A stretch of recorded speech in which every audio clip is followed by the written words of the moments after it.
ஏதாவது படிச்சுக்கிட்டு ஏதாவது ஒன்று வேலை பார்த்துட்டே இருக்கிறதுன்றது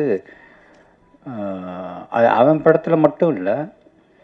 இப்போது ரொம்ப வெயில், நான் திடீர்னு ஒன்றா ஃபோன் பண்ணி ரொம்ப வெயில் ஜாஸ்தியாக இருக்குடா, இந்த மாற்றுத்திறனாளி குழந்தைகளை வச்சுட்டு ரொம்ப கஷ்டமாக இருக்குது, 1000 பேரை வச்சுட்டு கொஞ்சம் சப்போர்ட்டுக்கு கொஞ்சம் ஆள் வேணும் ஒன்று. அவன் கூப்பிட்றதுக்காக தயங்கி தயங்கி கேட்டேன், வரவா, எப்போ வரணும், இப்போ இன்றைக்கி வருவா அப்படின்னு கேட்டாங்க. இப்போ கிளம்புறேன், வீட்டில் தான் இருக்கேன், இன்னும் 10 நிமிஷத்தில் கிளம்புனேன்னா 5 மணி நேரத்தில் வந்துடுவேன். அது மாதிரி மற்ற ஆளுகளுக்கு உதவுறதுலையும் அவனுக்கு இருக்கிற அந்த மனசு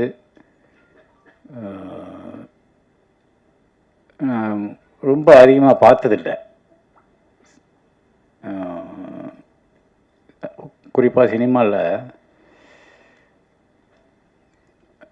தான்